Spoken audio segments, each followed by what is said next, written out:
Let me get started by welcoming you all here to the IMBS, to this conference on the, let's see, what's it called? The Conference on New Mathematical Approaches in the Behavioral Sciences. As I explained to our guests, one of the reasons for my introductory comments is as a placeholder, to delay until other people can get here on time. Everybody's saying, oh, gee, 10 o'clock, I'll get to school, I'm a little late, but so I'm here to fill in the, well, I'm a little late time. And while I'm doing so, maybe I'll give you a little history of the IMBS. I'm going over the history quite carefully nowadays because we're in the midst of a review and spending more time writing up our review report than doing almost anything else lately. But anyway, the university started in 1965, so we're going to be having our 50th anniversary in a couple of years. In fact, when I arrived here, I was the chief editor of the Bulletin of the American Mathematical Society, and they asked if I would put together something about the history of the Bulletin, some of the papers that were written in the 1890s and 1900 and 1904, some beautiful papers then. The Hilbert's problems and Poincaré talking about a thing called relativity in 1904, a year before this guy called Einstein came along. So those are all in the book, but when I was trying to put it together, I couldn't find any here at UCI. As I wrote in the preface, it is difficult being at a university younger than you are when you want to get some of these old books. But being a newbie, a new university, people that came here, and two of them were sitting right there in the front row, Bill and Louis, thought that this was a tremendous opportunity to create a new approach towards academics. Correct me where I'm wrong on here. And part of it is to let's recruit the best, the brightest. Remember, that was right around the Kennedy years. So let's get the best, the brightest, and independent of departments. So there was no real departmental structure. You weren't here because I knew you from Northwestern at that time. And what happens is they did that. They recruited some first-grade people, mathematical modeling, etc. But what also happened then is they ran into some difficulties. Difficulties in placing students because most universities had a structured departmental framework. They weren't exactly sure, what do you do with these people coming from the School of Social Sciences without knowing which department they lived in. And so I got the year here because I keep forgetting it all the time. So in 1987, the then dean at that time, Willie Schoenfeld, had a committee come here and to make some recommendations of what to do. And the recommendations were, number one, go to a departmental structure. Number two, what you should do is create some sort of a way, a structure, to try to keep the strong pool of mathematically talented people that had been attracted here.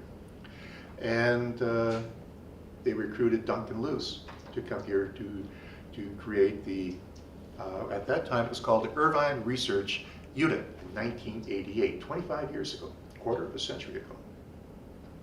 5 years later, in 1992, 4 years later, I don't know my mathematics, I'm a mathematician. In 1992, then the Institute for Mathematical Behavioral Sciences, the IMBS, was created. And was created to make sure that we keep a strong interdisciplinary, multidisciplinary, mathematical reasoning type approach towards the social and behavioral sciences. And Duncan then led the Institute for many years, then Bill did, and now I'm the current director. So really, the purpose of the Institute is doing what we're doing over the next 2 days. And that is to explore concepts, the various types of issues, advances that are available with the new mathematical approaches in the behavioral sciences. And there's quite a list of topics.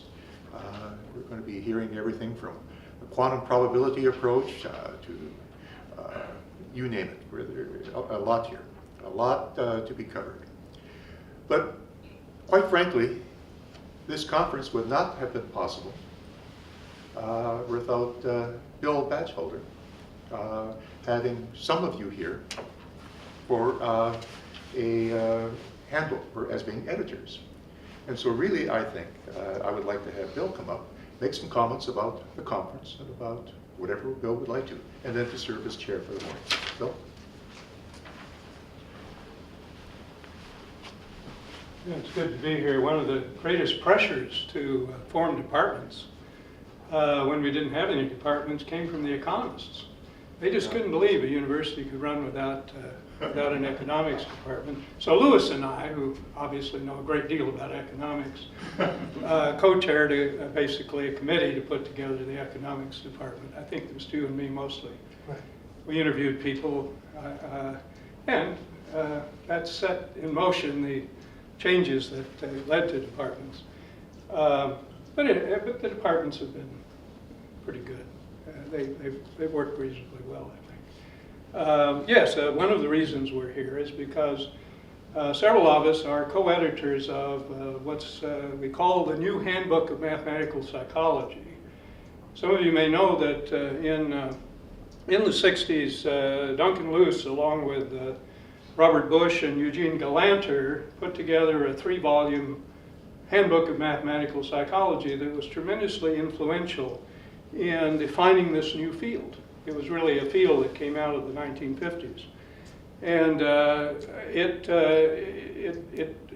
no revision of any kind of this sort of a level. The idea was to bring in, discuss mathematical techniques more than just to talk about I've got the right model and you've got the wrong model and we can fit this data. That wasn't the subject of the handbook. It was to delineate the kinds of mathematical structures that characterize this new field that Duncan and Bill Estes and Pat Suppies and other people did.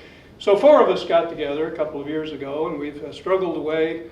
One is Edibar Zafarov, who will be the first speaker today, and then Hans Colonius, he's from Purdue, professor at Purdue, and then there's Hans Colonius, is a professor from Oldenburg, Germany, and James Jung is a professor from Ohio State, and myself are the co-editors of the New Handbook of Mathematical Psychology, and we have a contract with Cambridge University Press for 2 volumes and some intention of having future volumes. And these other 3 guys have been involved with books before. I had a little book when I started, but of course the rate at which these things happen is the rate at which the slowest producer produces a chapter, and so they always take longer than one ever expects. But we've got a whole bunch of chapters now. We've got some on evolutionary game theory, we've got one on functional equations, and we've got one on Edibar's going to talk about some aspects of his chapter on selective influence, and something on networks and model selection. So we've really tried to draw machine learning. We've tried to draw fields that are affecting psychology and may attract other people to come into mathematical psychology, just as the original work in the 50s did, was attract people from other areas, and emphasize the mathematics more than the correct theories and so forth. So that's really the project we're involved with, and we're going to meet on it and get it going after our conference. But the conference has made it nice and possible for all of us to come and enjoy some of the benefits of Irvine, and I'm so happy that Don and Lewis were able to help set this thing up. New kinds of mathematics. Well, my talk is going to start with mathematics from the 1950s, and I think Edibar and other people's talks will use mathematics that developed even earlier than that. But these are new applications of mathematics and behavioral sciences. So that's what I wanted to say, and I notice it's just about the time on the clock to start. Also, we start at reasonable hours. I mean, compared to some conferences we go to where you're in at 8 and so forth, we like that. And so I'm going to announce the first speaker. We have a leisurely hour, and there's even break time to talk, and hopefully at the end of the talks there'll be some time to answer questions. And we'll let each individual decide how one wants to be interrupted with questions during the talk or later, whatever. So Edibar is going to talk about complexity, contextuality by default from psychology to quantum physics. We have instances of quantum physics affecting psychology, but I think we're going to hear something about psychology affecting quantum physics. Maybe I'm optimistic.